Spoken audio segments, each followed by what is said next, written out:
ser bem ligado ao Auro Ferraz lá, né?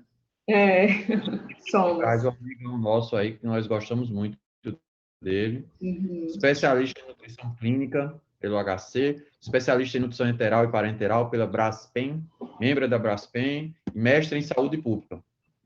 Estamos ansiosos para te ouvir, né? Tem também a Ângela, né, contribuindo. A Ângela também é mestre, né? E também uma pessoa que nos ajuda muito nesses. Sempre que a gente precisa de alguma ajuda aí na parte científica da nutrologia, né, da parte da nutrição, ela tem nos ajudado. Especialista em nutrição e clínica pela GANEP, é isso, Ângela? Isso, GANEP, né? Instituto. E a Nara é doutora em ciências da nutrição pelo FPB e coordenadora hoje, como eu já falei, clínica da parte da nutrologia da EMTN, né, do HU, do Hospital Universitário. Então, é um prazer, Glaucia, tê-la aqui e a gente estamos ansiosos. Fica à Certo. vontade.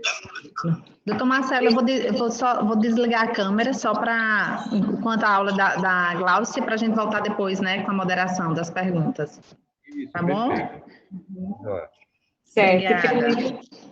Eu que agradeço o convite, certo, Marcelo? Para mim é uma honra estar conversando com você de João Pessoa. Não sei se a Ângela falou, mas minha família também toda mora aí, eu me formei aí, mas os últimos 12 anos da minha vida eu tenho atuado aqui em Recife, né? Trabalhando no Hospital das Clínicas, que nós trabalhamos em instituições parecidas. Então, eu achei fantástico o tema que a Anjinha ela trouxe para a gente, né? Porque falar de nutrição e cirurgia, a gente teria pano para manga para fazer um curso enorme. Então, como eu trabalho especificamente com terapia nutricional, e como eu sei que a equipe tinha uma demanda maior para parenteral, suporte nutricional enteral e imunonutrição, então eu meio que vou me deter nesses temas de interesse principais, tá? E só para fazer uma breve introdução, a gente sabe que as grandes cirurgias, né, elas induzem o estresse cirúrgico, que resultam principalmente numa resposta catabólica super exacerbada. Os pacientes cursam com inflamação, catabolismo proteico elevado, perdas nitrogenadas, e esse estresse cirúrgico, ele permite que haja uma mobilização da glicose e da glutamina para fornecer vários substratos para cicatrização e também para a produção de aminoácidos para a síntese de proteínas de fase aguda. E essa resposta, ela é proporcional de acordo com a magnitude da cirurgia. Ainda falando nesse estresse cirúrgico, né, a gente sabe que ocorre durante a cirurgia, no pós-operatório, prejuízo na imunidade, estresse oxidativo, uma resistência à insulina que pode ser exacerbada por longos períodos de jejum pré-operatório, exposição dos pacientes a riscos subsequentes de mais infecções, e sabe-se que, né, que a administração de macronutrientes isolados, eles não corrigem essas anormalidades metabólicas, tá? Em relação ao estado nutricional versus cirurgia, a gente sabe que o estado nutricional, ele é um fator de risco independente para desfechos do pós-operatório de cirurgias eletivas, né? Os pacientes desnutridos, ele tem de 2 a 3 vezes mais risco de desenvolver complicações no pós-operatório. Então, essa desnutrição prévia, caso ela esteja presente, ela, associada a essa resposta, esse estresse cirúrgico, eles estão entre os principais fatores que cursam com impacto negativo sobre esses desfechos cirúrgicos. E sabe-se também que uma ingestão oral acima de 14 dias no pré-operatório, ela é fortemente associada com a maior mortalidade em pacientes cirúrgicos, tá? Então, assim, não dá para a gente falar num curto período de tempo sobre a definição de desnutrição, né? Até porque sabe-se que até hoje ela é tema de grandes debates. Então, já é difícil classificar desnutrição, quanto mais classificar seus graus, entre leve, moderado e uma magreza severa, né? Então, a gente sabe que o índice de massa corpórea isolado, ele não define o paciente como desnutrido ou não. Nós, nutricionistas, a gente usa de várias ferramentas, vários fatores objetivos como subjetivos para tentar afindar esse diagnóstico de desnutrição. Então, a gente faz uso na avaliação física de algumas circunferências corpóreas, do próprio IMC, mas a gente também leva em consideração a perda de peso do paciente, em quanto tempo esse paciente perdeu aquele peso para classificar a gravidade dessa desnutrição. E até hoje há esforços consideráveis para racionalizar essas definições, principalmente no paciente cirúrgico oncológico, onde a gente sabe que a cirurgia ela é a principal modalidade primária de cura, né? Então, nesse contexto do paciente cirúrgico desnutrido, entra uma das definições mais importantes, que seria da caquexia do câncer, tá? Muito bem difundida já, A gente sabe que a caquexia é essa síndrome multifatorial, que ela é definida por uma perda de massa magra esquelética, com ou sem perda de tecido adiposo associado, e essa caquexia ela não pode ser totalmente revertida por um suporte nutricional convencional e leva a um progressivo comprometimento funcional do paciente. Então, o paciente, ele pode se apresentar para a cirurgia com várias faces de desnutrição. Não é tema da aula, a gente não vai se estender nesse assunto, mas é importante que a gente saiba que a desnutrição no paciente cirúrgico, ela passa pela sarcopenia, né, que no contexto cirúrgico ela é caracterizada como essa muscularidade reduzida, a caquexia, que a gente já falou, a mioesteatose, que surge como um aumento de gordura, infiltração de tecido gorduroso no tecido esquelético, e a obesidade sarcopênica, que a gente sabe que é também uma baixa reserva muscular, que geralmente é mascarado pelo excesso de peso, tá? E eu trago uma definição que eu uso muito no meu dia a dia, que é uma definição de grave ou alto risco nutricional. Então, a gente sabe que dependendo do resultado de algumas ferramentas de triagem nutricional, a gente pode classificar o paciente como em risco nutricional ou risco de desnutrição. Dentre essas ferramentas de triagem nutricionais, que a gente tem muitas no mundo inteiro, como a NRS, a avaliação subjetiva global, então, dentro do contexto cirúrgico, eu trago essa definição do consenso europeu, que foi publicado em 2017, de nutrição e cirurgia, e sobre um consenso super novo também de cuidados de nutrição no perioperatório, que foi publicado não tem nem um mês, na verdade. Então, ele classifica como grave risco nutricional aquela perda de peso superior a entre 10% e 15% em 6 meses, um IMC abaixo de 18,5%, uma NRS, que é a triagem nutricional, com score acima de 5, a gente sabe que para o paciente ser classificado em risco nutricional, o score acima de 3 ele já tem risco, mas aqui eles pontuam como acima de 5. Uma avaliação subjetiva global com classificação C, na prática não é tão fácil usar uma avaliação subjetiva global, visto que os resultados dessa avaliação, que tanto ela pode ser considerada como avaliação nutricional, como também um método de triagem nutricional, ela depende muito da maturidade do observador que aplica a triagem. Então, na minha prática, geralmente eu recomendo a resolução da triagem nutricional utilizando a NRS, porque é uma das NRS padrão ouro. Ela é muito utilizada no mundo inteiro, e ela é mais prática, objetiva, e aí ela pode auxiliar muito na nossa prática clínica. Associada a NRS maior que 5, uma albumina pré-operatória menor que 3, na ausência de qualquer disfunção hepático-renal.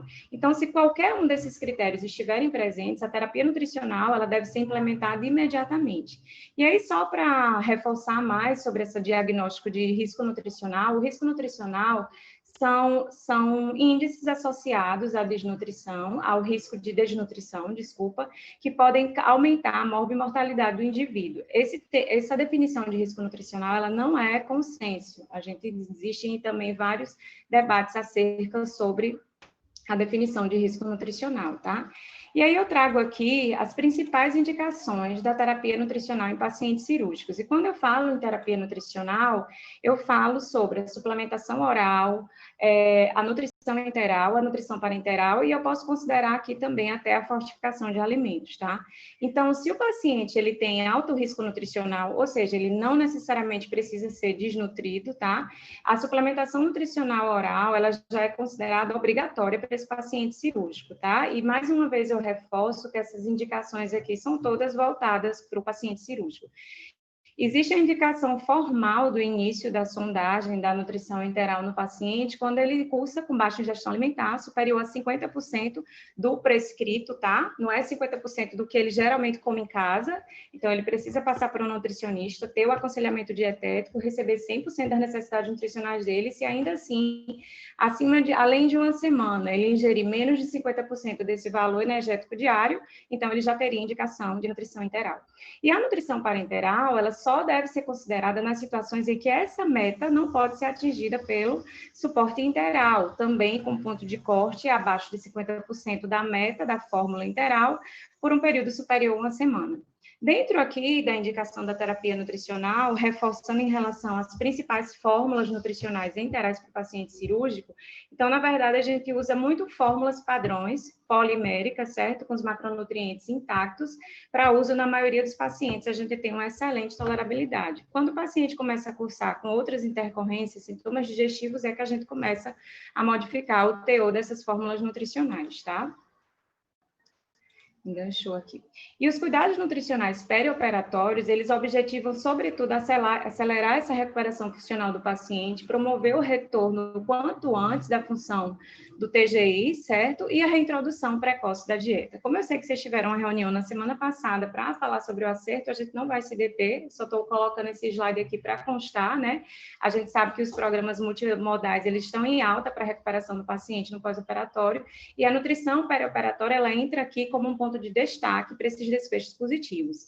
E aí, nesse contexto, não tem como a gente não falar de imunonutrição quando a gente fala de paciente cirúrgico.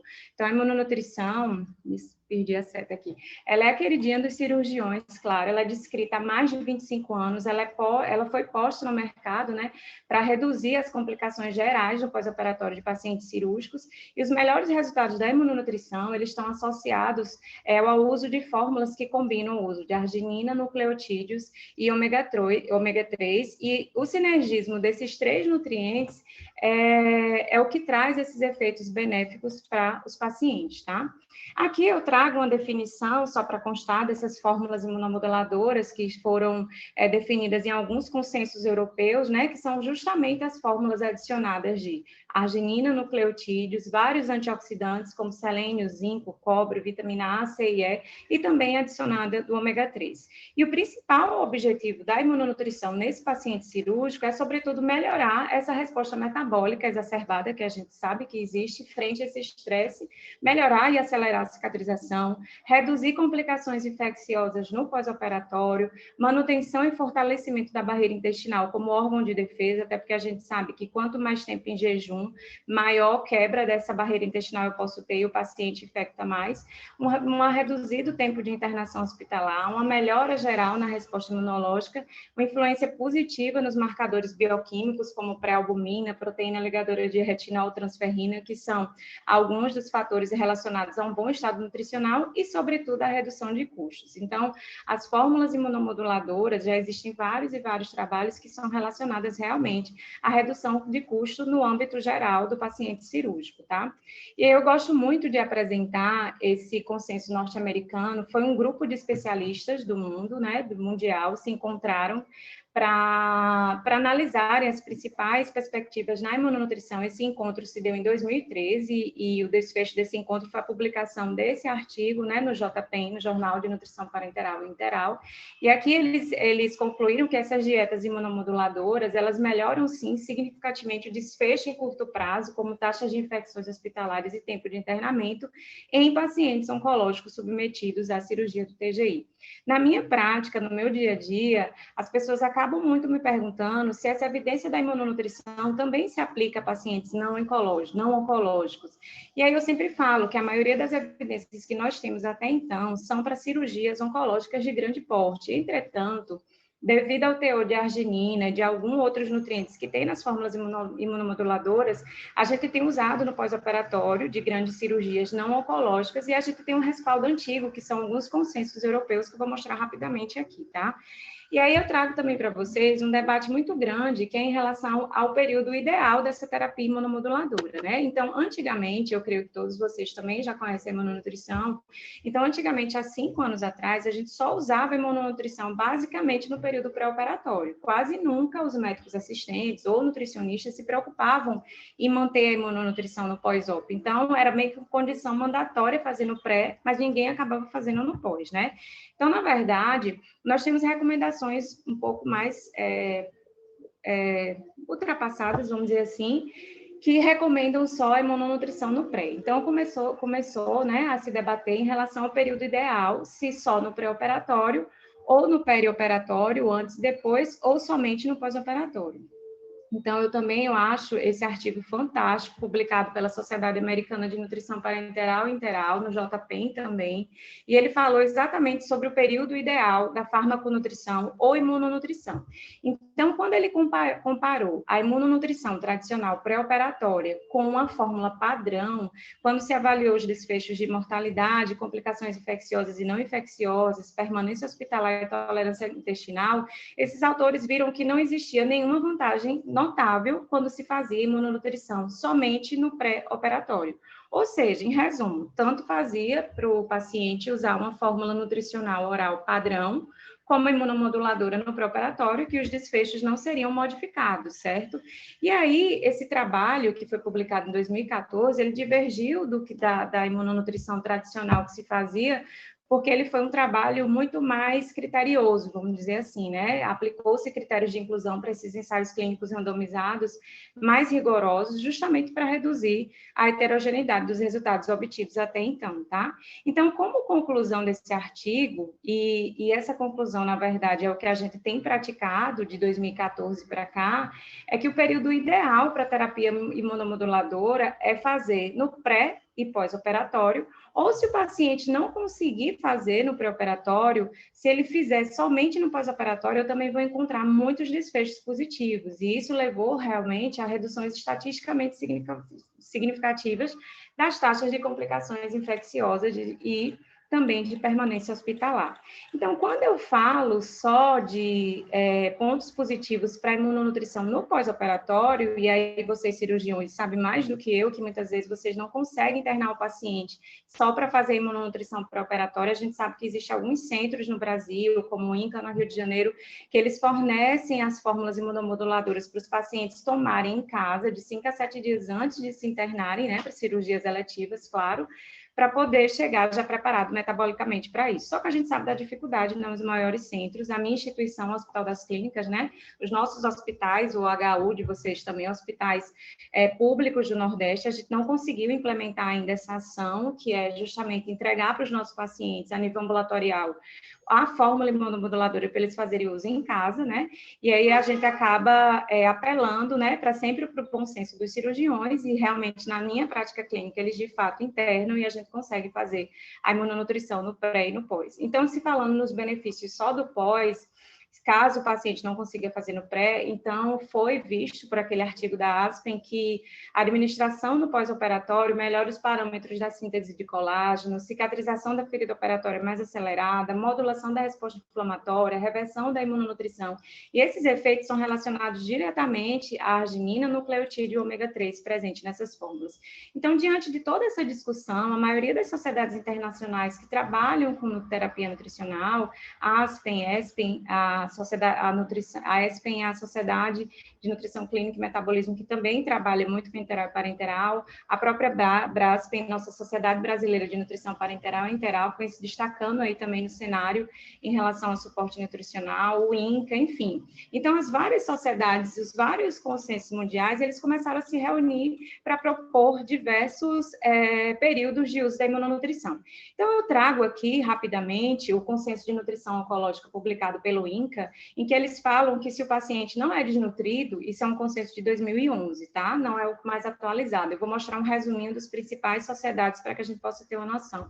Então, para pacientes não desnutridos, eu só precisava usar a imunonutrição no pré-operatório. Porém, ele enfatizava que se eu tivesse pacientes desnutridos, era interessante, sim, fazer imunonutrição no pré e no pós. Eu já mostrei para vocês o consenso da Aspen, né, de 2014. Então, a Aspen foi fatídica em falar que o período ideal é no perioperatório, pré e pós, ou somente no pós-operatório, para a gente encontrar todos aqueles benefícios que a gente já passou.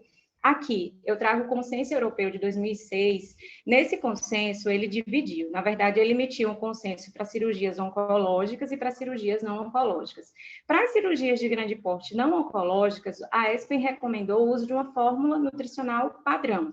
Entretanto, para as cirurgias oncológicas, ele recomenda o uso no pré e pós da imunonutrição. E aqui, esse consenso que eu não sei, eu creio que vocês também talvez tenha acesso, é um consenso fantástico, só de nutrição clínica e cirurgia, foi publicado em 2017. Então, aqui vocês vão ter todos os temas interessantes para cirurgia, que não foi possível trazer para a aula, porque a gente só tem 45 minutos, mas vocês vão ter falando sobre os benefícios dos simbióticos, dos probióticos, usar ou não glutamina, usar ou não ômega 3, as fórmulas imunomoduladoras, abreviação de jejum, nutrição parenteral, fórmulas para nutrição enteral. Então, esse consenso ele é enorme, mas ele também é muito rico, certo? Então, é uma sugestão minha para quem trabalha diretamente com terapia nutricional, principalmente para vocês cirurgiões, que realmente é um público de médicos assistentes que são muito envolvidos com a nutrição, certo?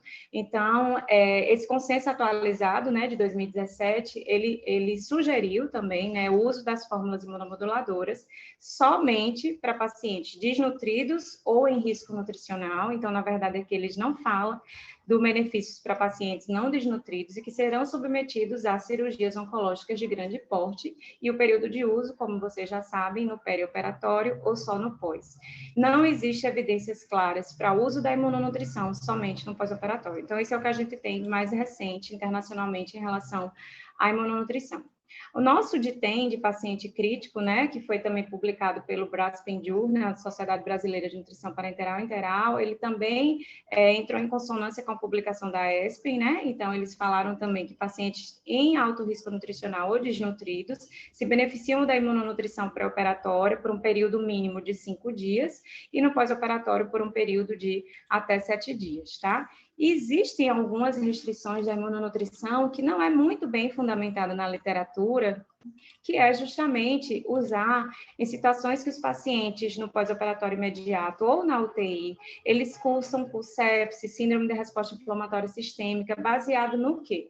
Então, como eu falo, isso não é muito bem fundamentado na literatura, não é todo consenso que coloca essa observação, mas na prática, de fato, a gente tem restringido para pacientes mais graves o uso de fórmulas com arginina, principalmente pelo risco aumentado de mortalidade, porque essa arginina, ela aumenta a liberação das citocinas pró-inflamatórias e óxido nítrico, e isso desencadeia uma resposta inflamatória bem elevada, hipotensão temporária, aumento do débito cardíaco e resistência vascular. Porém, isso não é consenso. Como eu falei, os estudos em relação a essa restrição nesse paciente crítico grave, principalmente no pós-operatório, ainda é tema também de debates. E a gente sabe também que existem outros estudos associando benefícios da arginina ao paciente crítico. Então, isso aqui é uma coisa ainda não muito bem estabelecida, né? Trago também o consenso da Braspen, né, de oncologia, de 2019, esse também mais recente, que também esboçou a mesma recomendação. Pacientes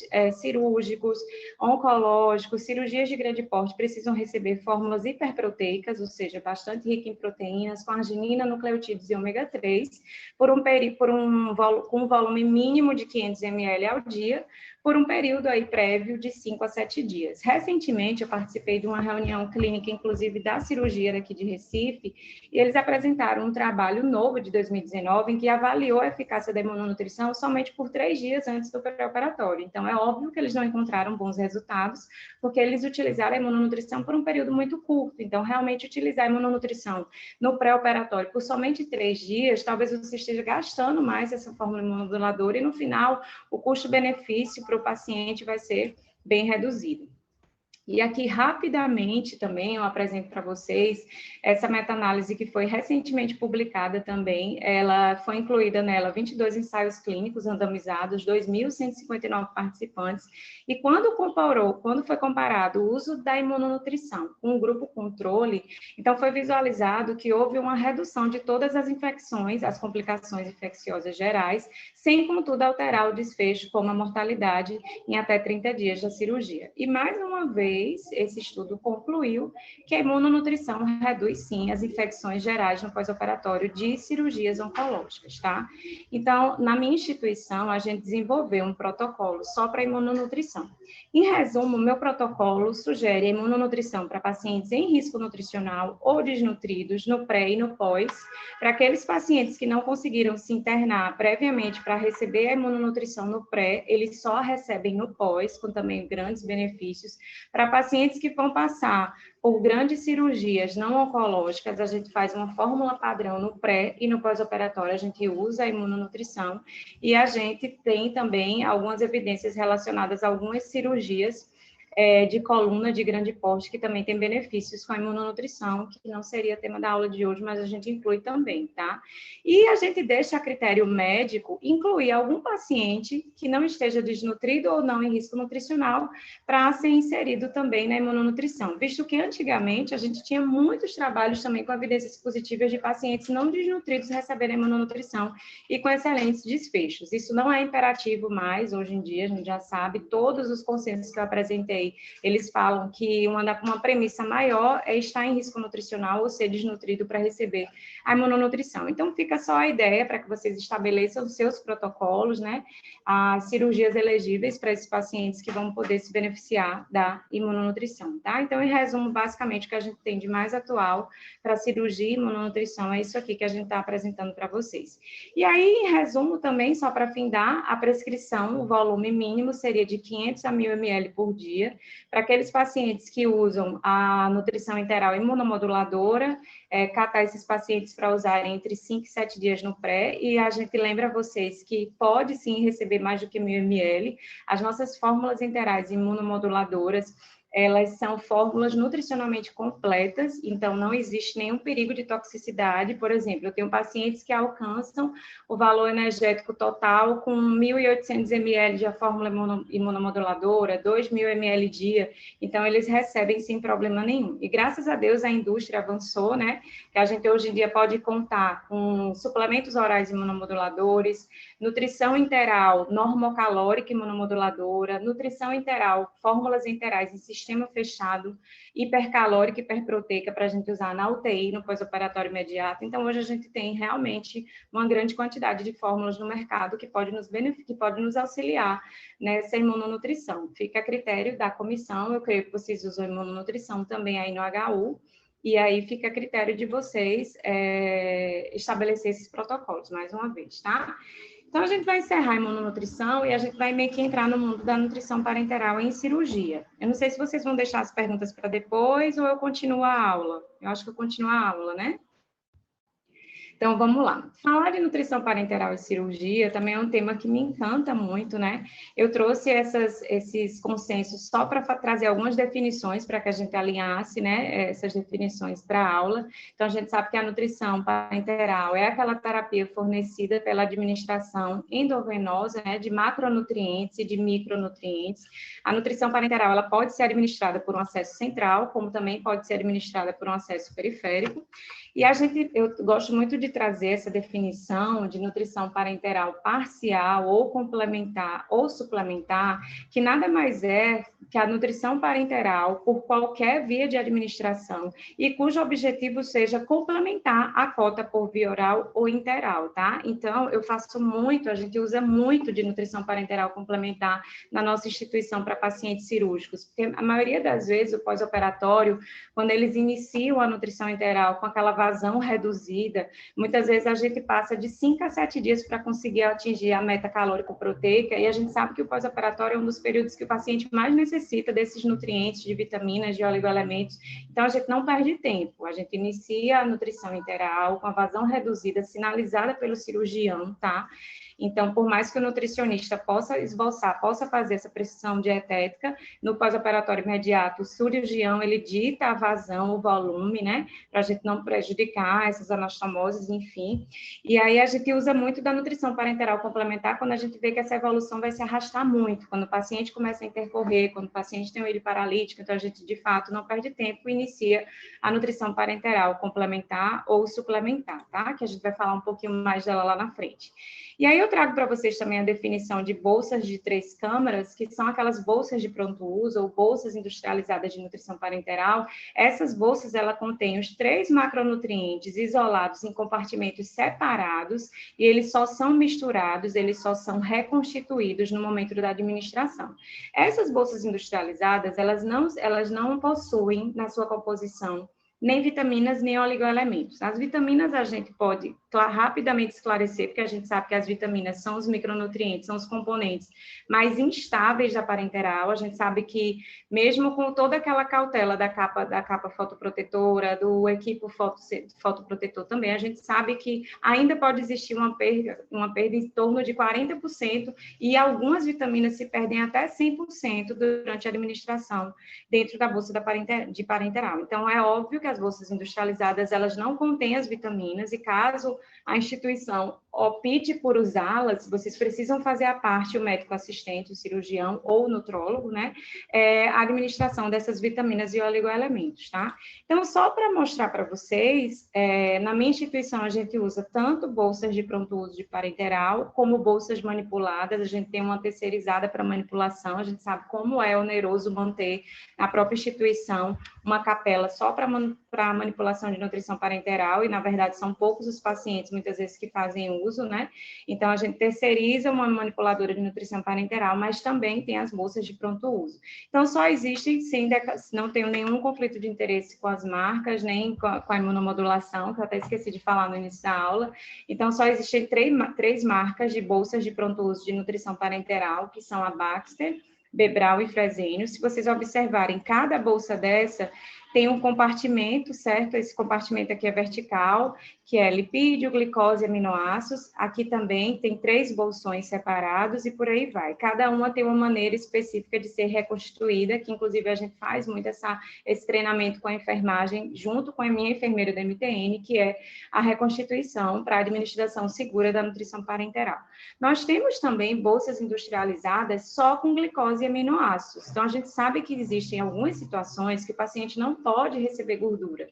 Digamos que o paciente tem uma trigliceridemia prévia ao início da parenteral de 400, de 500. Então, esse paciente, óbvio, não vai poder receber lipídio na parenteral, visto que a emulsão lipídica ela é composta basicamente de triglicerídeo puro, lecitina de ovo, o agente estabilizante, que é o glicerol. Então, a gente pouco tem indicação para usar nutrição parenteral 2 em 1, tem, mas em algumas situações a gente precisa retirar. Outra, a gordura, né? Como a gordura ela é um dos componentes mais calóricos da nutrição parenteral, é um dos macronutrientes que mais contribui para calorias. Existem algumas situações de cálculo de NPT, como, por exemplo, o obeso crítico, quando você tem uma restrição calórica maior e uma recomendação proteica imensa. Se você adicionar lipídio na bolsa, você não consegue oferecer uma carga de glicose mínima para que essa proteína não seja desviada. Então, assim, na prática, a gente muito pouco usa bolsa só com glicose e aminoácidos. Antigamente, tinha-se uma ideia que toda parenteral se iniciava com a bolsa 2 em 1, sem lipídio. De fato, eu nunca encontrei a resposta para essa conduta, todos esses anos lendo livros e manuais de nutrição parenteral, enfim, eu creio que isso tenha sido descontinuado. É mais seguro, inclusive, iniciar com a bolsa 3 em 1, tá? A gente tem também a nutrição parenteral periférica. Eu acho que isso foi um dos maiores ganhos para a gente, porque às vezes é difícil a gente encontrar um farmacêutico que manipule a nutrição parenteral periférica, certo? Por conta dos percentuais dos macronutrientes, não consegue chegar numa osmolaridade X de até 850, 900 para a gente ofertar a nutrição parenteral com segurança. Então, existem 2 marcas de bolsa de nutrição parenteral periférica no Brasil, que é a Baxter e a Fresenius, tá? E aí a gente pode contar com essas bolsas ali na mão, do lado do médico assistente, guardada na farmácia lá, para qualquer momento que vocês precisarem usar uma nutrição parenteral por acesso central ou periférico, tá? Então, eu acho sensacional a introdução dessas bolsas de pronto uso no mercado. E aí, quando iniciar a nutrição parenteral, tá? Aqui eu trago uma recomendação de início bem mais generalista, tá? Que para aqueles pacientes eutróficos ou com bom estado nutricional, ou seja, não desnutridos, eu preciso esperar 7 dias com a ingestão por via oral ou interal, abaixo de 50% do alvo, né, da meta calórica, para poder estar indicando a parenteral.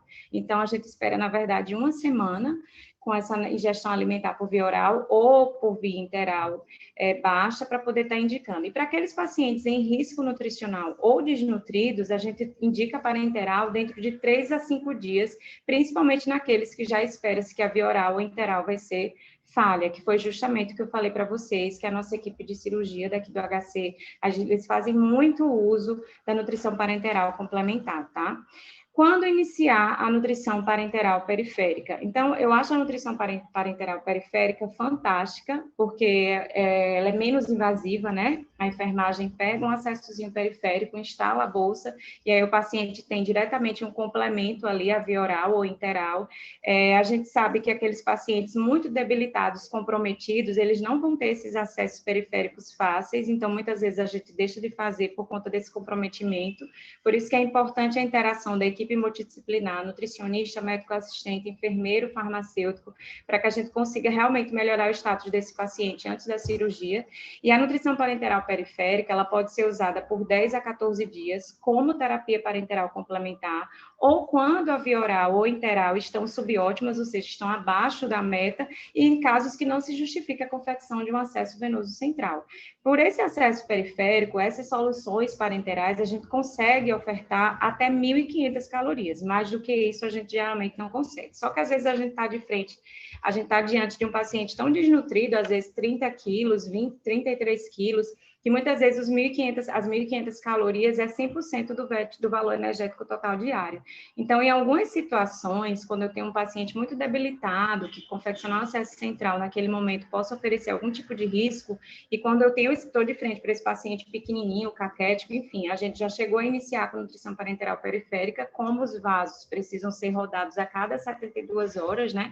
Porque, querendo ou não, é uma osmolaridade de até 900, 850, enfim. Então, esses vasos, facilmente, eles são perdidos, né? Os pacientes têm muita flebite, então não dá para esticar a corda, a gente consegue fazer nutrição parenteral por até mais ou menos 2 semanas, 14, 15 dias, enfim. E aí eu vou trazer para vocês as indicações clássicas de NPT voltadas para o paciente cirúrgico, né? Mais uma vez, retiradas daquele consenso enorme, muito bom, de nutrição clínica em cirurgia, tá? Então, quando a nutrição parenteral pré-operatória deve ser indicada? Então, todos vocês cirurgiões já sabem, essa definição é clássica, ela não mudou. A gente indica a nutrição parenteral pré-operatória por 7 a 14 dias naqueles pacientes desnutridos para melhorar o status, né? Depois da cirurgia.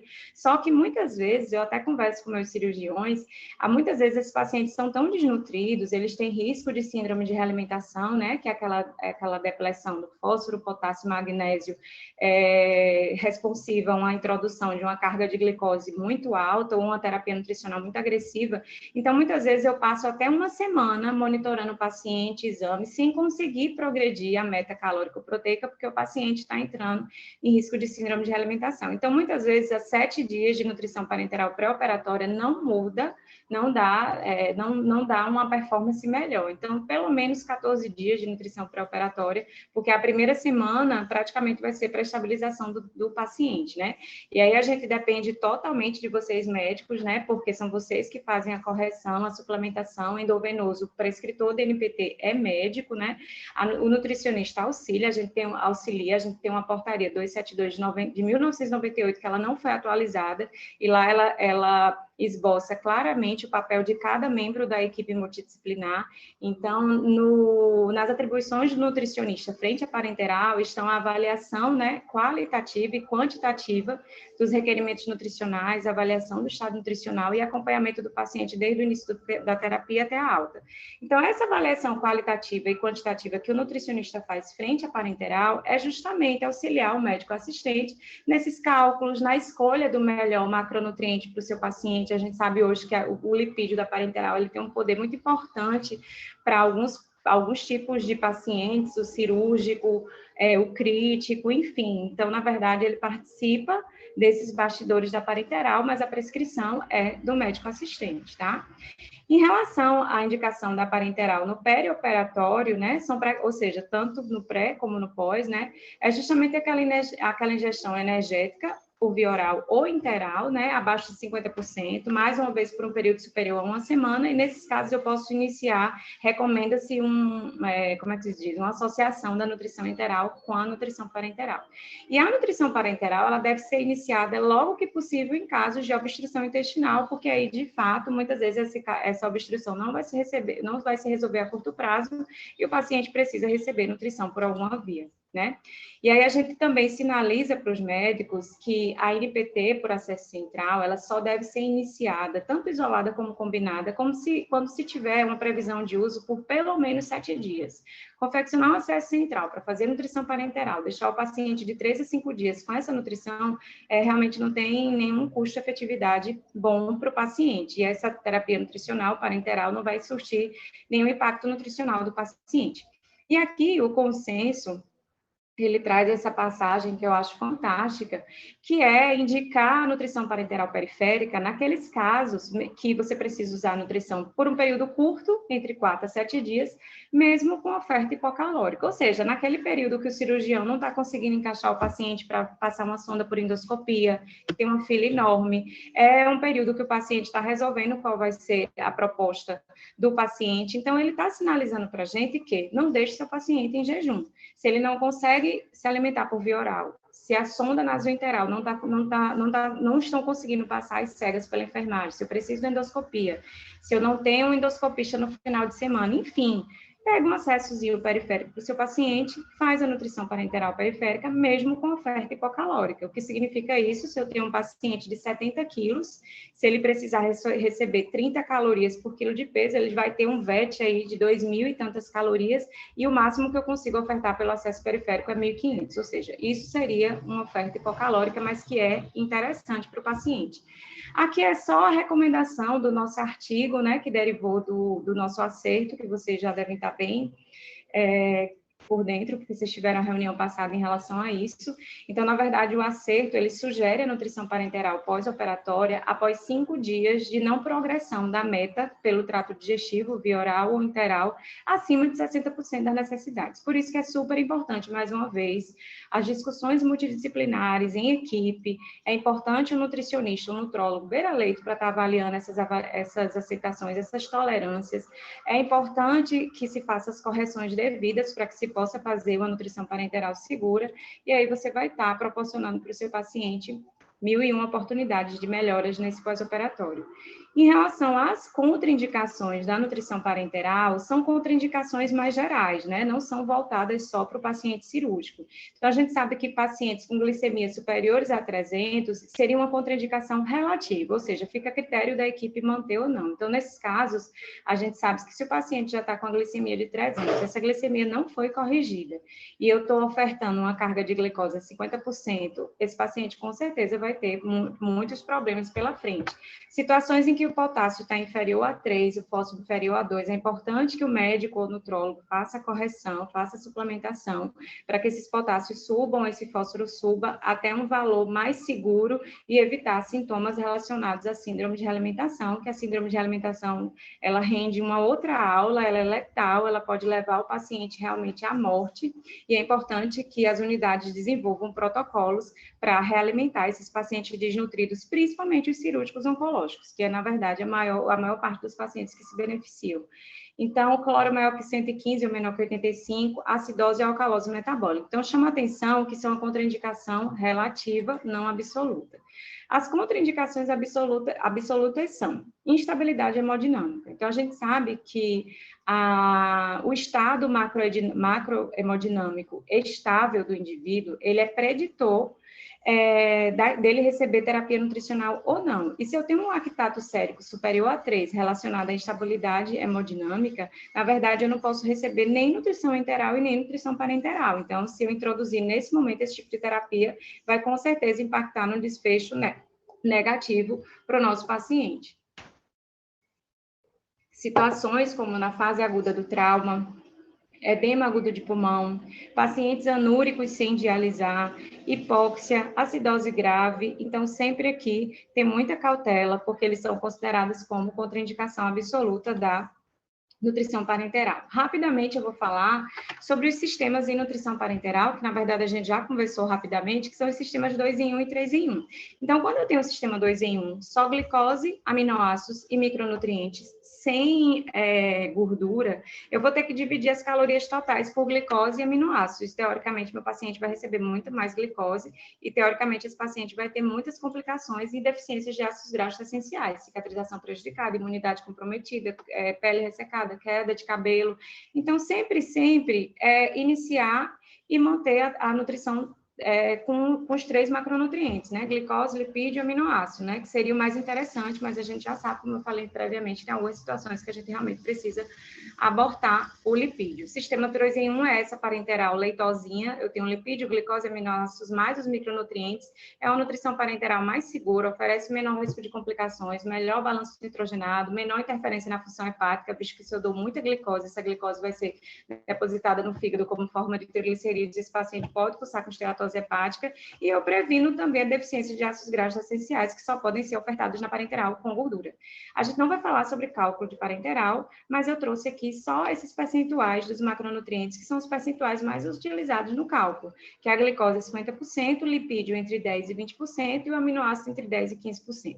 Como nossos parenterais, as formulações parenterais geralmente são hiperproteicas, então o aminoácido fornece o maior volume da bolsa. Se o paciente tem restrição a volume, é interessante que você discuta com o seu farmacêutico, né, que manipula a parenteral, que se use o aminoácido a 15%, que você vai dar uma enxugada nessa bolsa. Porém, esse aminoácido é mais caro e quase nunca eles estão facilmente disponíveis para serem introduzidos na parenteral. Trouxe 2 slides para falar de glutamina, porque eu sei que realmente cirurgião ama glutamina, então a gente sabe que a glutamina parenteral, ela foi muito difundida há anos atrás, né? Ela é um dos aminoácidos mais abundantes do corpo humano, é considerado condicionamento essencial em situações críticas de gravidade, né? E essa concentração reduzida de glutamina, ela é associada a piores desfechos clínicos. Entretanto, a literatura apresenta resultados bem conflitantes em relação ao efeito da suplementação parenteral da glutamina. E aqui eu trago um resuminho de todos os consensos internacionais que recomendaram ou recomendam a glutamina, tá? Então, é basicamente um slide de evolução da indicação de glutamina parenteral. Então, em 2009, o consenso de terapia intensiva, terapia nutricional voltada para o paciente crítico, consenso europeu, recomendava o uso entre 0,2 e 0,4 grama por quilo de peso atual dia. A atualização, a última publicação desse consenso, de 2018, ele pede para ser usado com cautela, principalmente naqueles pacientes hepatopatas e renais. O consenso para pancreatite aguda e crônica, de 2009, ele sugeriu o uso de 0,3 grama de glutamina por quilo dia. O consenso atual, que tem 3 meses só que foi publicado, para quem trata pancreatite aguda e crônica, recomenda 0,2 grama por quilo, e aqui eles mostram vários efeitos benéficos, como redução de várias complicações, baixos índices de mortalidade, utilizando a glutamina parenteral. O consenso americano de paciente crítico recomendava glutamina, atualmente não recomenda mais o uso rotineiro na UTI, e o ESPEN de cirurgia, que é o que mais importa para vocês, eles falam que a glutamina parenteral ela pode ser considerada no paciente cirúrgico, entretanto, não há evidências fortes para recomendar esse uso rotineiro no paciente cirúrgico. Então, no final das contas, fica muito a critério da equipe utilizar ou não. Trazendo um pouquinho, falando um pouquinho de lipídio da parenteral. O lipídio em parenteral é fantástico, eles podem realmente mudar muitas vezes o curso do paciente. Antigamente, a gente só tinha bolsas com TCL, triglicerídeo de cadeia longa, eles datam de 1970. A gente ainda tem essas bolsas no mercado, inclusive são as bolsas de parenterais mais baratas. Entretanto, esse é um perfil de gordura muito pró-inflamatório, então, geralmente, na primeira semana de admissão do paciente no pós-operatório da UTI, a gente não utiliza bolsas com TCL, já existe essa contraindicação formal. O óleo de coco foi introduzido na emulsão lipídica no ano de 1984, a gente não utiliza o óleo de coco, que é o TCM puro, porque a triglicerídeo de cadeia média é uma gordura saturada de baixo poder aterogênico, mas não existe indicação para se utilizar TCM puro dentro da parenteral. Então, a emulsão lipídica com TCM, na verdade, é 50% TCL e 50% TCM.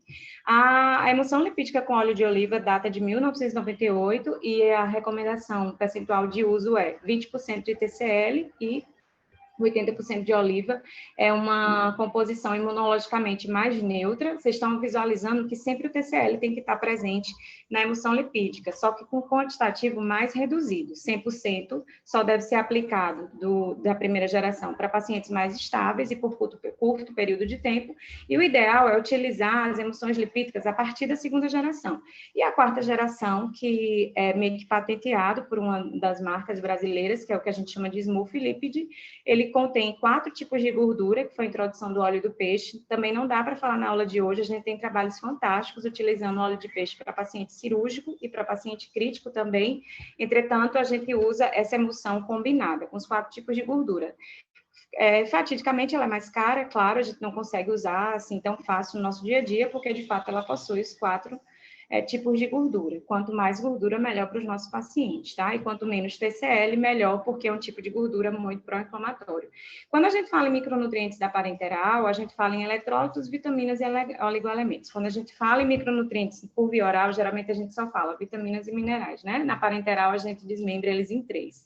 Então, muita gente também me pergunta, Glaucia, em relação às recomendações de vitaminas na parenteral, precisa se individualizar? Na verdade, os próprios consensos falam que não.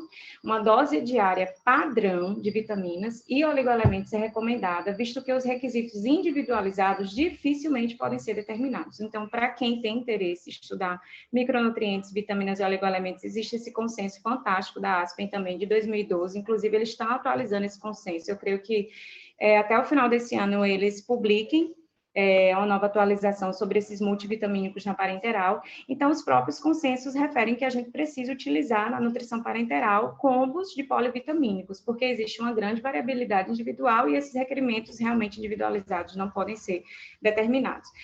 O que existe é uma necessidade nutricional aumentada de vitaminas frente a algumas perdas excessivas que acontecem quando tem um paciente que vomita muito, tem muita diarreia, fístula enterocutânea de alto débito, enfim, outras situações também. Trago só para que vocês conheçam os únicos 3 polivitamínicos endovenosos, prescrição médica, que existem no mercado para ser usado via parenteral, que é o Cerne 12, possui 12 vitaminas sem a vitamina K, ele tem uma composição praticamente igual às recomendações nutricionais das vitaminas, né, que são padronizadas. A gente tem o Frutovitan, que na verdade é o que a gente mais utiliza nos hospitais por conta do custo, mas esse Frutovitan eu acho terrível pelo fato de que ele só tem 8 vitaminas, inclusive não tem a tiamina, que é uma das vitaminas mais importantes para os nossos pacientes desnutridos. E a gente tem o 13-Vit, que possui exatamente as 13 vitaminas. Essa ampola, ela traz as recomendações basais, né, publicadas naquele consenso, só que ele engessa muito o uso porque ele tem a vitamina K. Então, qualquer paciente que não possa usar vitamina K, eu não posso padronizar esse tipo de vitamina para a instituição. Na minha instituição, a gente padronizou o Cerne 12, porque quem precisa, eu tenho as 12 vitaminas, a recomendação nutricional muito boa, e quem precisa fazer vitamina K, o médico assistente prescreve por fora. Porque eu falei bem da vitamina B1, porque a vitamina B1 é uma das vitaminas mais relacionadas com a realimentação do paciente. Então, quando a gente oferta uma carga de glicose muito alta no paciente desnutrido, a tiamina ela participa do metabolismo da glicose. Então, ela é totalmente rebaixada e o paciente pode cursar com coma, convulsões, dentre outras situações que podem expor ele, síndrome de Wernicke-Korsakoff, enfim.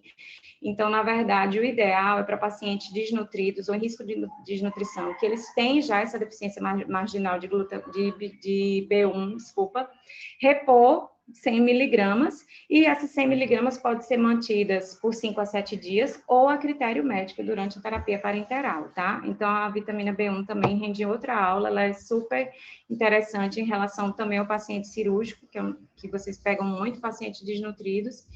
Enfim, aí fica a critério do médico assistente. Só existe um oligoelemento no Brasil para ser usado por via parenteral, que é o Oligtrate. O único concorrente dele foi descontinuado, né? Então, eu tenho zinco, cobre, manganês e cromo, essa ampola de 2 ml, certo? Eu trago uma recomendação aqui individualizada de zinco, que é muito importante para vocês, cirurgiões, para aqueles pacientes com diarreias extensas, com fístulas enterocutâneas com débitos de 2.000, 3.000, precisa se repor de 12 a 17 miligramas de zinco a cada litro de exudato.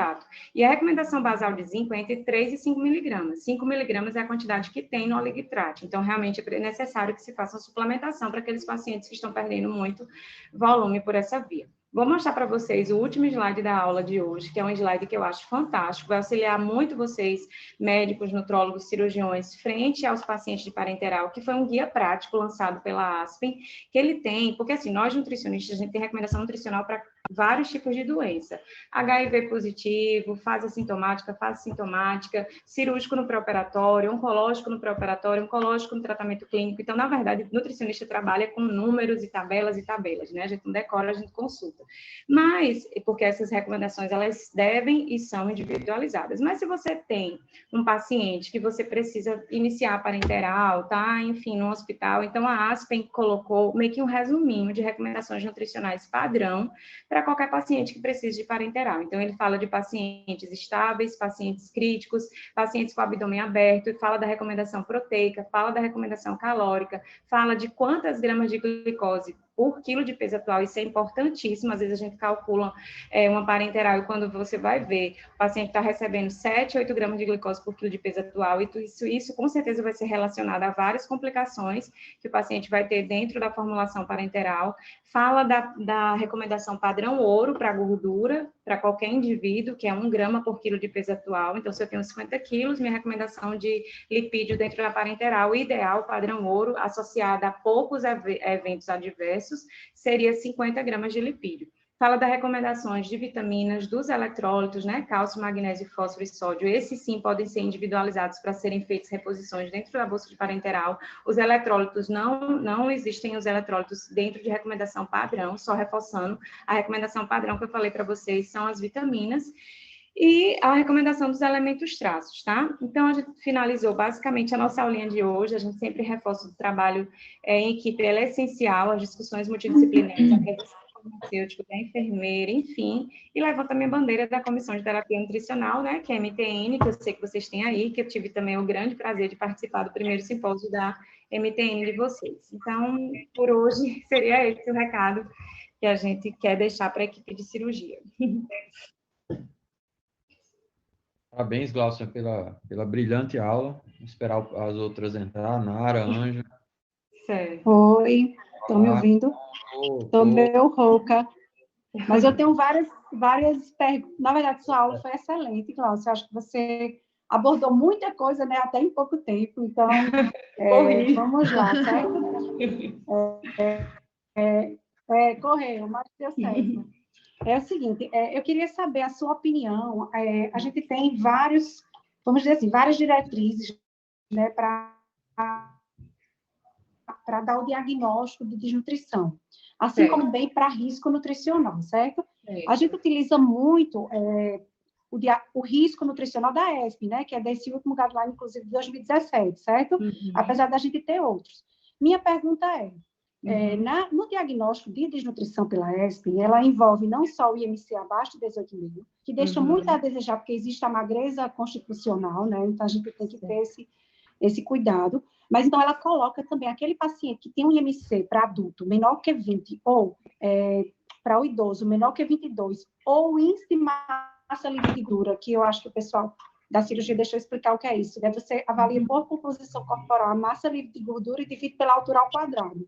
E aí você vai achar um índice. Se tiver abaixo de 15 na mulher, ou abaixo de 17 no homem, isso já levanta o risco, né, de desnutrição. Mas aí, ou o IMC, ou o índice de massa livre de gordura, associado a uma perda de peso de 10%, né, ou 5% em 3 meses, isso nos dá o diagnóstico de desnutrição.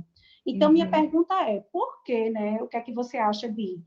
já que quando na ASPEN também o critério de diagnóstico de nutrição também entra a função muscular, entra a composição corporal, né? E quando a gente vai para risco nutricional, a gente sente falta desses critérios, né? A gente não avalia massa muscular, a gente não avalia função muscular, que eu acho que é algo extremamente importante, já que a performance do paciente também entra nos critérios de vamos dizer assim, abordagem multimodal, né? Para poder o paciente ter uma melhor resposta à cirurgia. Então, assim, o que é que você acha? Se você tem alguma experiência, se vocês têm algum outro critério, assim, em relação a isso. Nara, para a triagem de risco nutricional, eu uso muito a NRS. Eu mostrei essa específica para o paciente cirúrgico, né? Porque o público era cirurgia. Mas a NRS, eu acho ela legal, nenhuma a gente pode dizer que é 100% confiável para detectar o risco nutricional, mas ela aborda várias situações. Muitas vezes o paciente é acamado, eu não posso ter o peso atual, mas eu tenho ingestão alimentar, e aí ela me sinaliza por que caminho eu devo andar. Então, na verdade, o começo do diagnóstico da desnutrição é realmente fazendo a triagem nutricional. Todo hospital hoje, para que passa por acreditação hospitalar, eles precisam protocolar um tipo de triagem. Lá a gente usa NRS 2002. O diagnóstico final realmente é super difícil, inclusive foi publicado em 2018, acho que em setembro, o GLIN, não sei se você já ouviu falar, o GLIN foi um esforço da comunidade global, né, para se trazer critérios mais objetivos, né, para a classificação de desnutrição. E lá ele dá o passo a passo de toda essa avaliação corpórea, de massa magra, gordura, de IMC, de perda de peso e da triagem também. Aham. E aí ele não foi validado. E esses estudos realmente de validação do GLIN estão em andamento, né? E, inclusive, provavelmente eles vão validar para vários tipos de doentes. Então, na verdade, eu acho um grande desafio classificar. Cortando, ó. Está cortando o meu. Eu ainda acho um grande desafio diagnosticar e classificar, né, o grau da desnutrição, mas como eu falei, na nossa prática, nem sempre a gente vai ter um adipômetro, nem sempre a gente vai ter um dinamômetro, de repente a gente não consegue aplicar uma força de pressão palmar, então muitas vezes a gente acaba aplicando a mensuração de algumas circunferências corpóreas, que elas são preditoras da gordura corpórea total, muitas vezes, para juntar com IMC, perda de peso, tempo de perda de peso e classificar aí a presença da desnutrição. Então, de fato, eu ainda acho um grande desafio na área. Não sei se eu respondi. É verdade. Assim, porque realmente a gente... Desculpa, Marcelo, você ia falar alguma coisa? Não, pode continuar. Eu não escutei. Não, pode continuar. Sim, não, a questão que eu falo, sabe, Gláucia?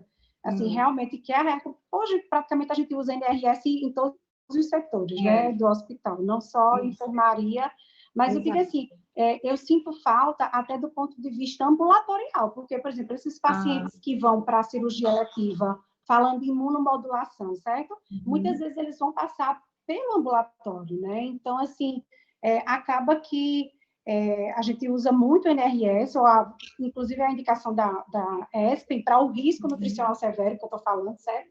Quando ele fala de albumina, quando ele fala de NRS, quando ele fala de avaliação subjetiva global, mas a gente ainda tem esse espaço, né? O GLIN não é tão fácil de ser utilizado, né, também, né? Eu acho que não é tão prático, né? Mas eu acho que é uma coisa que ela precisa ser mais explorada, né? Até porque, por exemplo, na imunomodulação, a gente considera muito, assim, o risco, né, nutricional severo e a desnutrição em si, e aí a gente também fica com essa abertura ainda, né, por exemplo, da sarcopenia em si, às vezes nem tendo perda de peso, o paciente ser sarcopênico, entendeu? E aí, na área também é importante deixar claro que realmente o risco nutricional ele é diferente de desnutrição. Então, a finalidade principal das triagens é detectar o risco nutricional, e esses pacientes que têm risco nutricional, eles vão ser passados para uma avaliação nutricional mais detalhada e criteriosa. Quem não tem risco nutricional não precisa passar para o profissional nutricionista fazer toda essa avaliação criteriosa. Então, a avaliação nutricional para os desnutridos não tem para onde correr, ela precisa ser feita, até porque ele vai dar risco nutricional pela triagem, e aí começa o nosso grande desafio, realmente, conseguir findar esse diagnóstico correto. Perfeito. Eu vou só deixar abrir aqui para um participante, a Milena, quer perguntar alguma coisa. Milena, eu deixei você para falar. Pode falar, Milena. Milena? Será que ela está com o microfone? Vamos ver aí. Ela pediu para falar. Estou liberando o microfone dela. Deixa eu ver.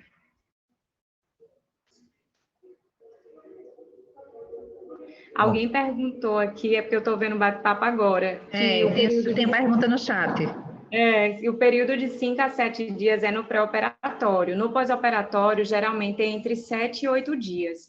E lembrando que, geralmente, às vezes, se o paciente tiver alguma complicação maior e não conseguir fazer imunonutrição logo nos 3 primeiros dias, muitas vezes eu volto para a fórmula padrão, porque às vezes ele está no pós-operatório, passou 4 dias em jejum, a gente não pôde introduzir precocemente a dieta no pós-op, então meio que às vezes perde sentido do período, o tempo ideal para a imunonutrição. Mas no pós-operatório varia também entre 5 até 8 dias. As sociedades não têm um consenso em relação ao período ideal, mas geralmente até uma semana.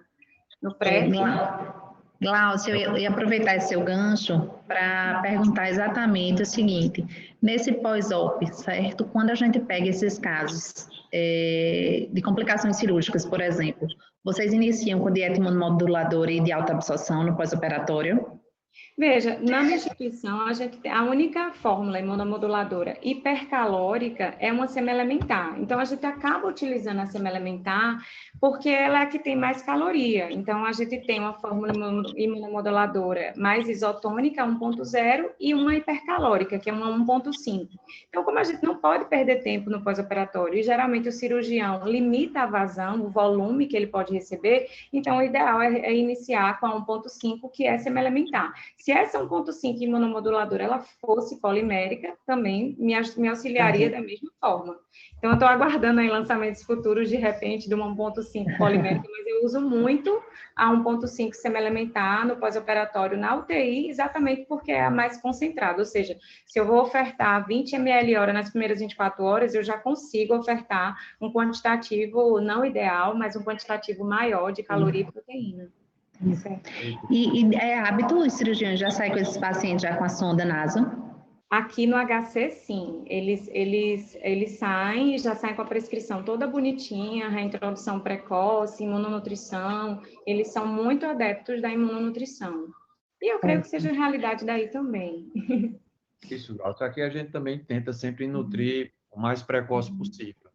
Eu vou só ter uma questão aqui que chama o que acha do Nutric? Do quê?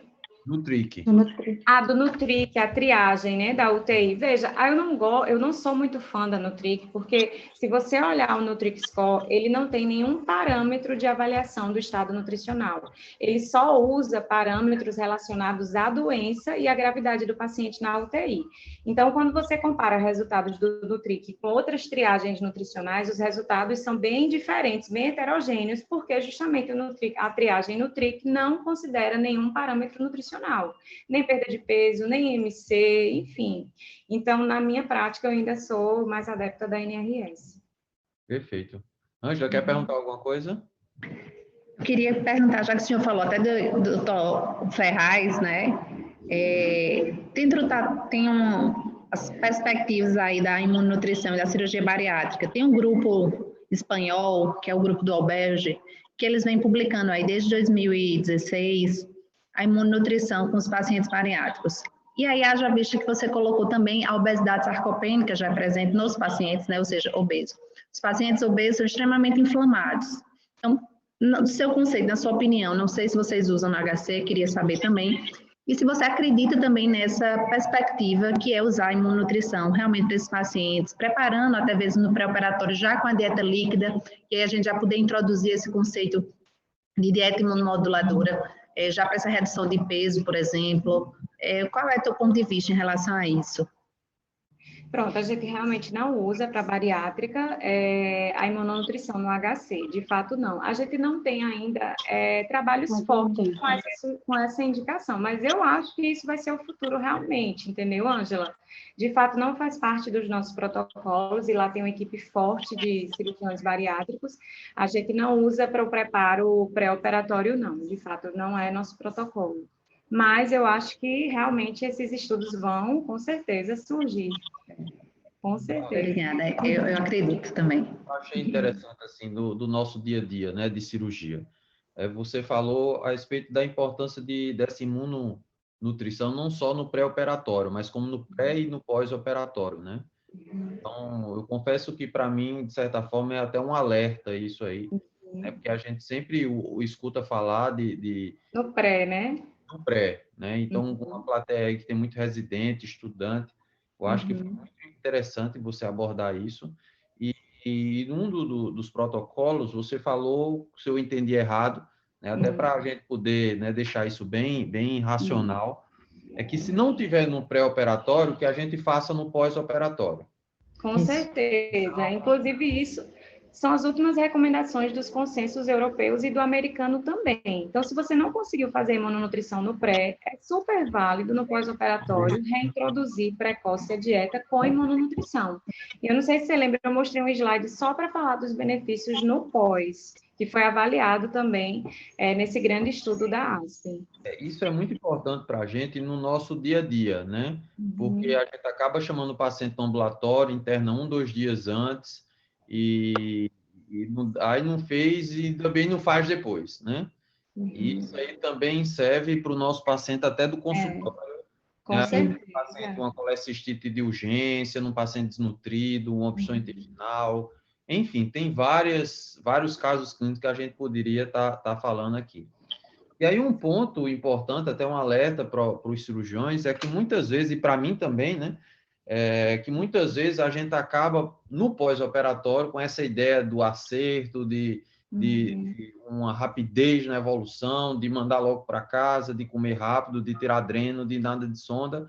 Mobilizar precoce, né? A gente nem fez uma imunonutrição no pré-operatório, porque internou na véspera. É um paciente que tem uma albumina muitas vezes baixa, que tem um IMC baixo e principalmente que perdeu muito peso, perdeu 10 a 15% nos últimos 6 meses. Que na prática do cirurgião, eu acho que esse albumina, né, o cirurgião que não lida com tantas tabelas, eu acho que isso aí é um alerta muito importante, né? E aí a gente está acelerando demais esse pós-operatório, né, evolução rápida para a dieta branda, e manda o paciente para casa e muitas vezes ele não está aceitando, nauseado com isso. Então, eu acho que repensando a atitude nossa, às vezes é melhor deixar esse paciente por uma semana, com a dieta. Agora, se ele for um paciente que consiga fazer isso em casa, né, você conversa com o nutricionista e passa diversos suplementos que tem, né? Mas se não tiver, eu acredito que é melhor deixar mais tempo internado. Aí, se vocês lidam como com isso? Aí o que, Marcelo? Recife, como é que vocês lidam assim, na prática mesmo, lá na enfermaria, né? Certo. Então, na verdade, esses pacientes, eles acabam ficando por um tempinho maior. Quando o cirurgião sinaliza uma alta, e a gente que está lá beira-leito avaliando muitas vezes a ingestão do paciente, tanto por sonda, porque muitas vezes eles ficam com as 3 vias de alimentação, e isso assusta o cirurgião, eles acham que o paciente está em overfeeding, porque muitas vezes ele está com a nutrição parenteral complementar, uma via oral só para qualidade lá, que a gente está mandando líquidos claros, e um interal com a vazão mínima, então a gente contabiliza todo esse valor calórico para poder realmente implementar essa terapia nutricional segura. Então, assim, na verdade, a gente sempre entra a gente liga, eu praticamente sou a rainha de aperrear os cirurgiões do HC, porque quando, às vezes, o residente chegou para mim, Glaucia, olha, o médico assistente já vai dar alta, eu, não, ele tem progredido interal, muitas vezes está tentando progredir a oral, porque a situação ideal seria ir para casa com via oral exclusiva, né, sem sonda, sem nenhuma terapia invasiva, mas aí, hoje em dia, a gente conseguiu, como eu falei, a gente tem uma equipe de cirurgiões lá, eles interagem muito com a nutrição, a gente tem discussões multidisciplinares, então eles sempre acabam escutando muito a comissão e as nutricionistas do serviço de nutrição e dietética também. Então, para achar o momento ideal, porque muitas vezes acontece o que você falou, vai de alta, acelerada para casa, uma semana depois ele está lá de volta na porta do hospital, porque teve problemas relacionados à nutrição, né?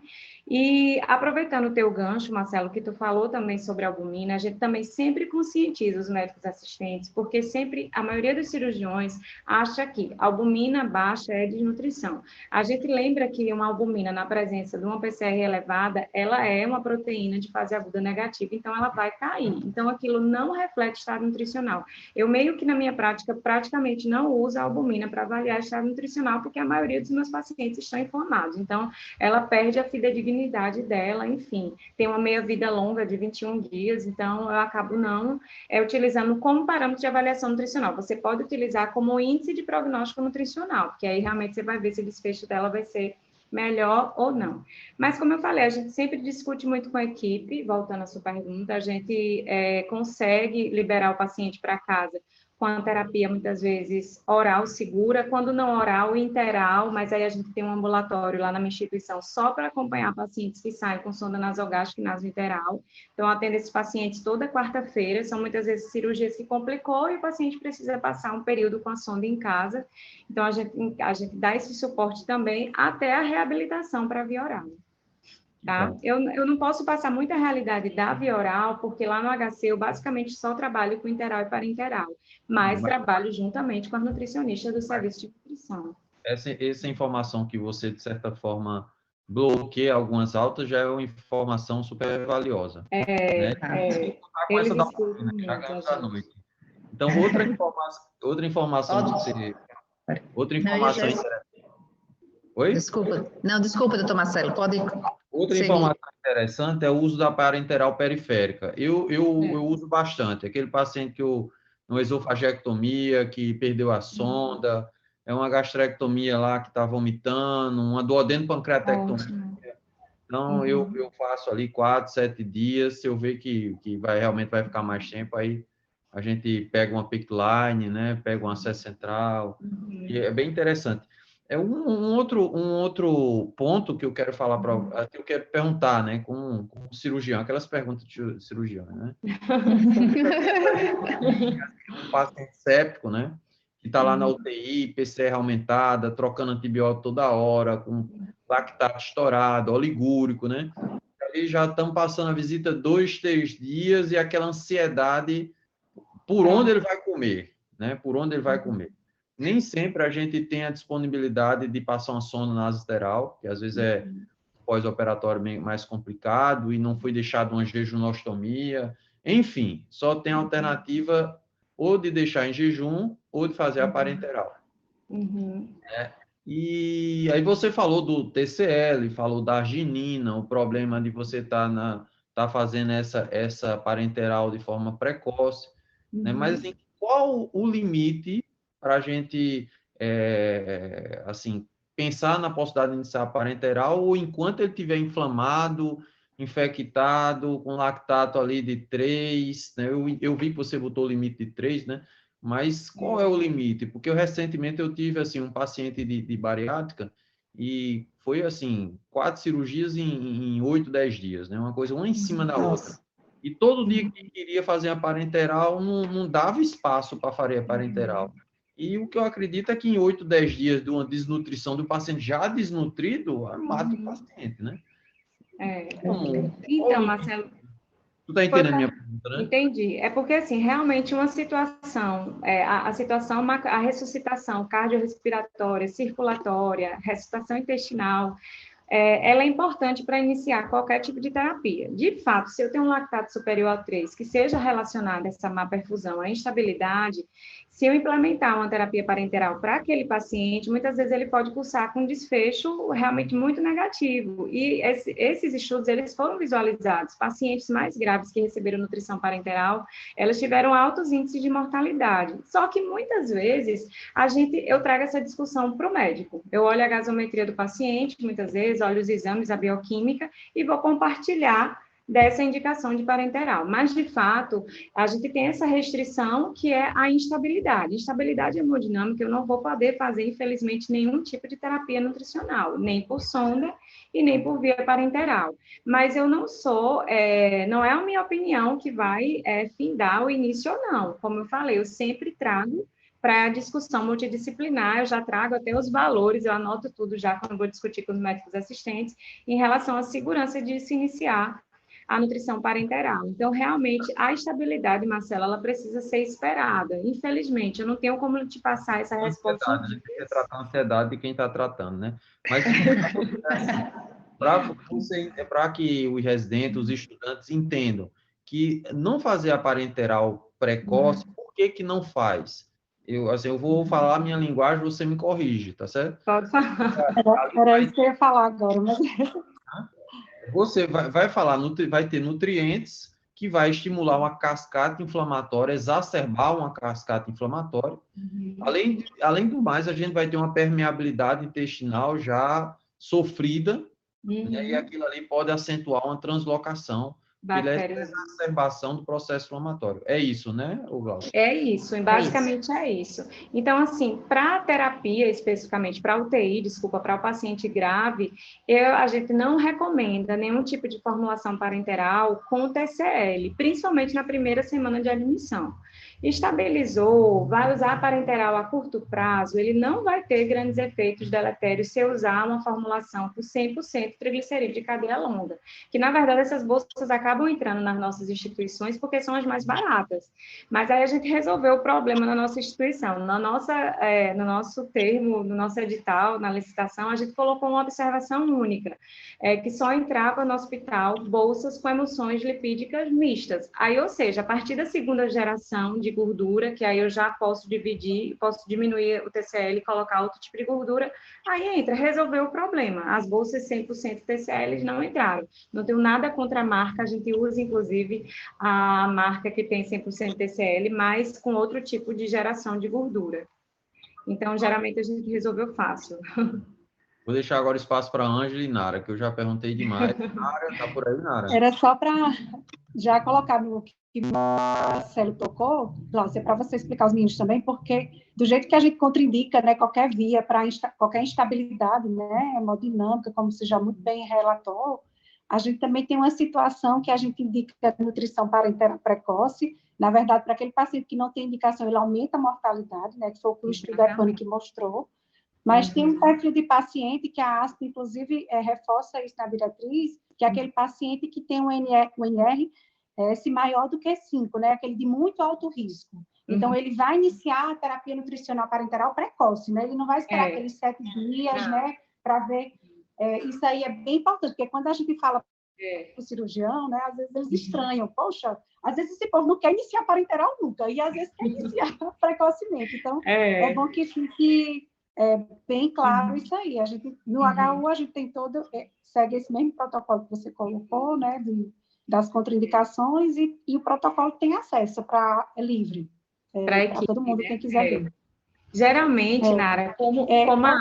Ô, Gláucia, não, isso era só uma acréscimo que eu ia falar, mas o que eu gostaria também que você falasse para os meninos, e justamente nessa, já tocando também no assunto que o Marcelo falou, nessa importância da progressão da nutrição, né, seja ela enteral ou parenteral, respeitando aquele período inicial da autofagia, e qual a importância da gente fazer essa progressão, né, e só atingir cota calórica e proteica em 100% a partir do 4º dia.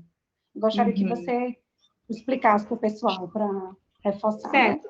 Veja, na nossa prática, Nara, a gente acaba não conseguindo, muitas vezes, progredir antes de 4 dias, porque esses pacientes, eles chegam com muitos distúrbios hidroeletrolíticos. Tá escutando?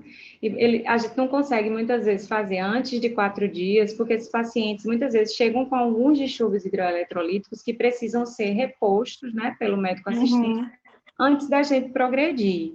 E em relação ao período, a gente geralmente tem esperado até o 3º dia, e aí inicia a parenteral com mais segurança, para a gente justamente não ter esses desfechos aí.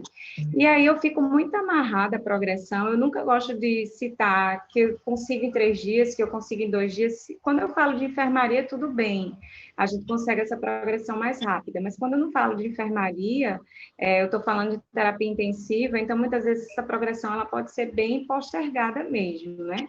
E aí essas questões de autofagia também, que estão muito em alta, vamos dizer assim, elas não são ainda uma verdade absoluta, vamos dizer assim, né? Os estudos já mostram muitas coisas relacionadas a isso, mas como eu falei, a clínica do paciente é soberana, os exames são soberanos, a instabilidade ou a estabilidade então não dá para predizer assim um período ideal de alcance. Na enfermaria, se você me perguntasse, a gente consegue progredir junto com o médico assistente em 3 dias, mas como a minha realidade é um paciente muito, muito desnutrido, muitas vezes eu já passei 7 dias para alcance do VET, porque o paciente realmente, ele entra em distúrbio e eu preciso do médico para fazer essas correções. Muitas vezes o médico não está, é um hospital escola, espera outro dia, depois que faz a reposição, eu tenho que esperar 12 horas, repetir o exame, às vezes o exame não saiu. Então, eu sempre costumo falar que a gente nunca vai ter o cenário ideal.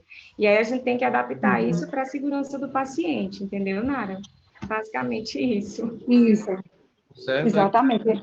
Nós temos o nutricionista, o nutrólogo mais próximo da gente, né? Porque... É muito bom. Inclusive, eu estou nesse momento sem um nutrólogo. O nosso nutrólogo, ele era de Fortaleza, ele foi transferido há um tempo. A próxima que passou no concurso tá tendo um problema com a BCE a nível... A nossa você não vai levar, não, viu? Não adianta fazer. Aí a gente está sem nutrólogo na comissão, a gente realmente está passando por um aperreio nesse momento, porque eu tenho que contar com os vários médicos assistentes, porque eu não tenho um parceiro no dia a dia. Infelizmente. A gente tem que frear esse ímpeto do cirurgião, né? E às vezes eu também acelero muito, porque nós vemos aí de uma sequência de projeto acerto, aquela ideia da aceleração, de rápido, muito rápido, né? Isso aí culturalmente ficou um pouco na nossa cabeça, né? Mas é importantíssimo para a gente alertar aos cirurgiões que estão aqui conosco, né? E aos demais que a gente pode transmitir, que tem momento que precisa frear, né? Precisa avaliar melhor a nutrição, senão o paciente vai voltar com infecção, vai voltar com fístula, vai voltar com a barriga aberta, né?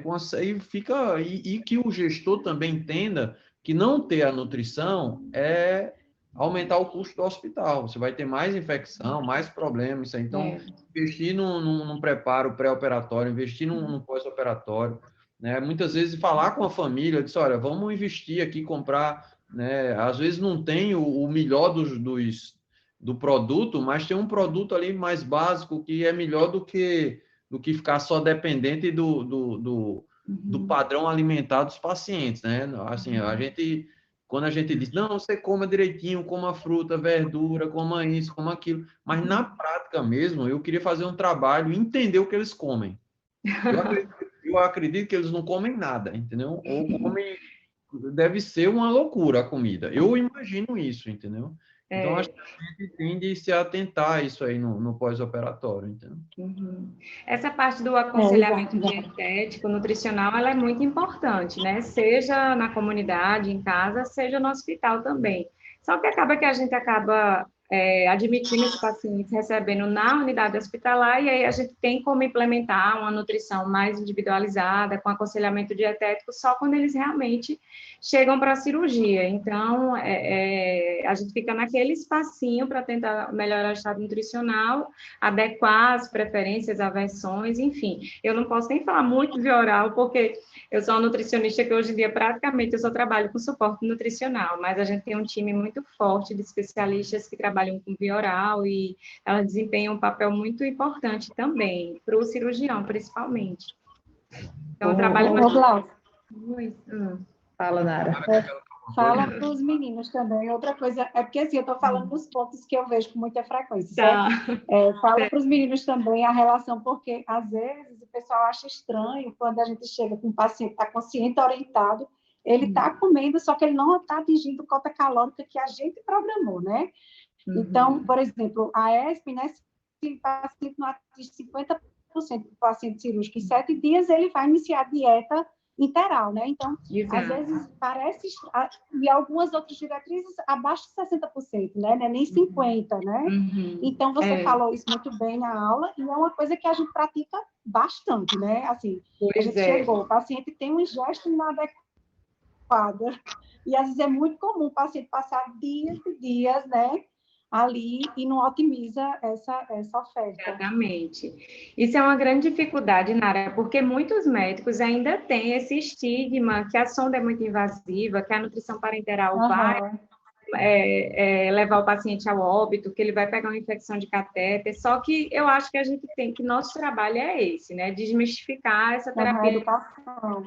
E assim, a gente fica no pé mesmo. Então, assim, quando ele chega no nível de indicação de terapia nutricional, a gente sabe que o médico ele é o prescritor da terapia. Se ele não concordar, olha, doutor fulano, chegou no momento que a gente já suplementou, a gente já modificou consistência, a gente já fortificou os alimentos, já trocou o suplemento, o paciente não responde, ele continua perdendo peso, chegou o momento de iniciar a sonda. Então, geralmente, eu acho que, como eu falei, hoje em dia a gente tem os médicos estão dando muito, como é que eu posso dizer? Estão tendo um olhar muito maior, muito melhor para a nutrição. Então, na maioria dos casos, quando a gente sugere as sondas, eles acatam rapidamente. A parenteral é que às vezes eles repensam, tem alguns grupos de médicos que eles ficam bastante reflexivos, porque antigamente se praticava aquela parenteral que pegava um sistema 3 em 1 para um paciente de 30 e 70 quilos iguais, pegava os mesmos 1.000 ml, os mesmos 2.000 ml, não se atualizava, então é óbvio que essa parenteral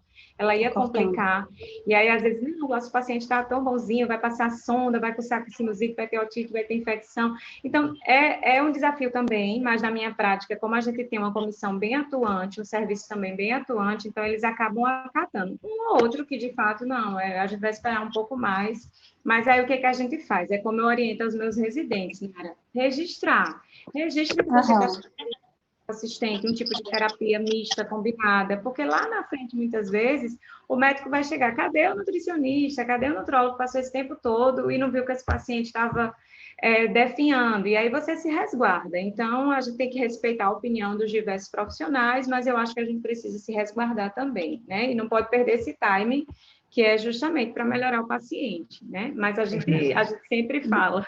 E aí a gente tem outro problema também, às vezes, porque a maioria dos médicos já acha assim, consegue comer, então é via oral. Conseguir comer significa que ele vai conseguir alcançar o que ele precisa. E aí eu vou precisar complementar essa cota, porque isso vai acumular, esse déficit calórico proteico vai acumular 2, 3, 4 dias, 7 dias, e o paciente vai acumular. E aí eles estranham muito, mas sonda, ele não está comendo, não, ele ingere 30% do ofertado, ingere 40% do ofertado, aí a gente registra, certo?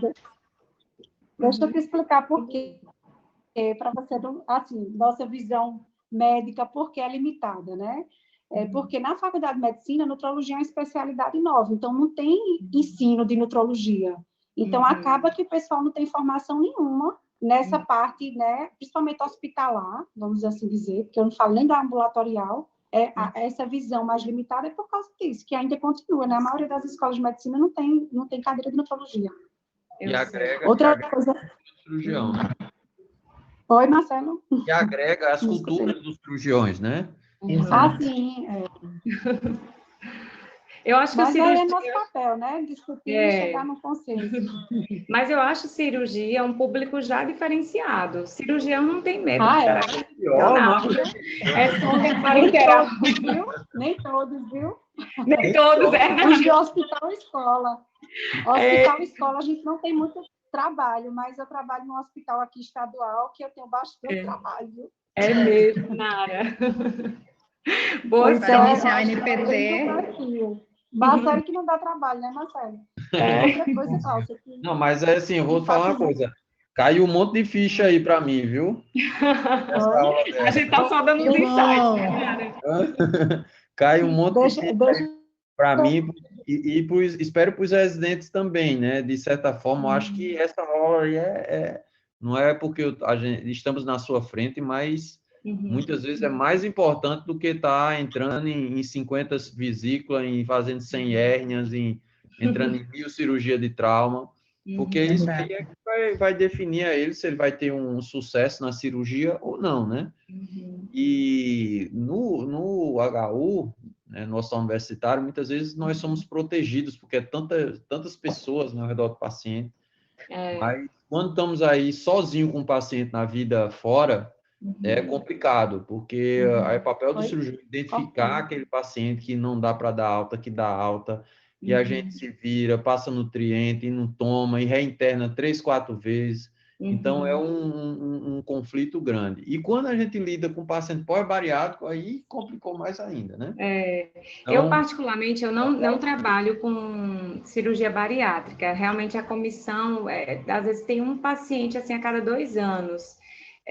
Não é meu forte, vamos dizer assim, meu maior know-how. Eu não tenho tanta experiência, porque eu acabo pegando os críticos, os cirúrgicos, as enfermarias de doenças infectoparasitárias, e lá a gente tem um grupo de nutricionistas, né, que trabalham fortemente com bariátrica. E quando o nutrólogo estava conosco,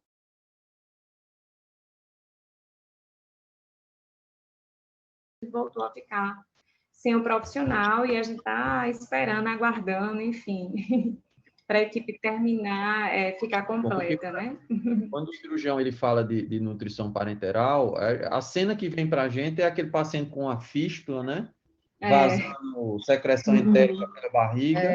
Então, aí esse paciente é o da parenteral. Eu sei porque toda hora eu recebo pessoas aí do interior inteiro querendo transferir para o HU para parenteral. Vazou alguma coisa, é parenteral. É parenteral, mas existem as outras indicações, né, Nara? Parece que é proibido parenteral em outras situações. Então, isso aí é uma quebra grande, né?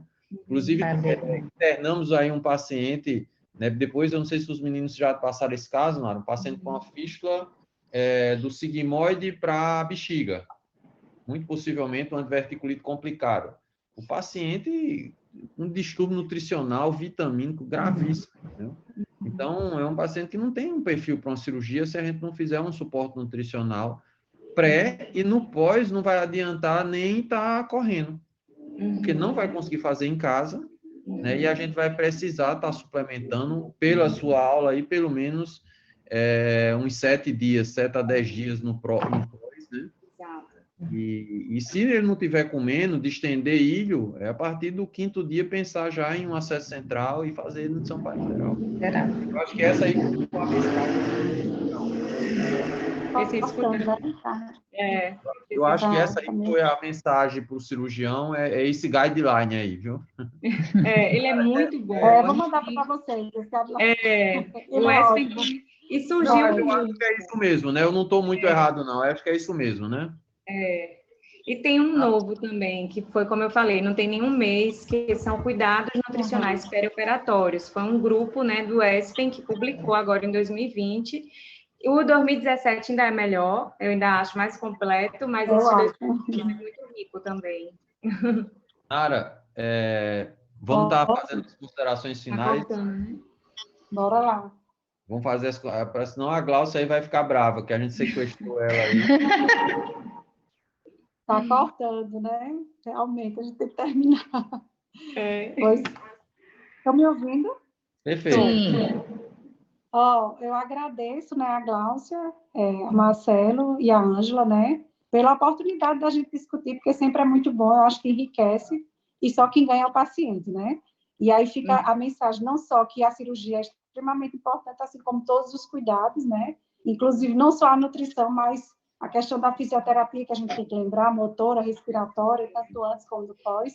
E eu espero que a gente se encontre mais vezes, né? Possa discutir mais. Eu agradeço pelo convite, foi um prazer conhecê-los, Nara e Marcelo, e aí a gente se vê por aí, na vida. Vou fazer minhas considerações. Agradeço, né? Agradeço ao doutor Marcelo também aí pela ideia, pelo contato que a gente fez para trazer esse tema. Vimos como foi importante, né, na noite de hoje.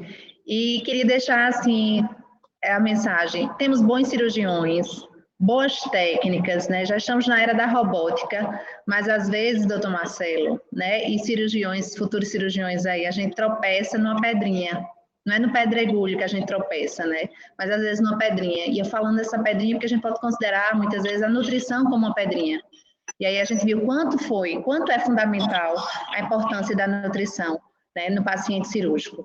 Então, são essas as minhas considerações. A Glaucia, meus agradecimentos por prontamente ter atendido o nosso pedido.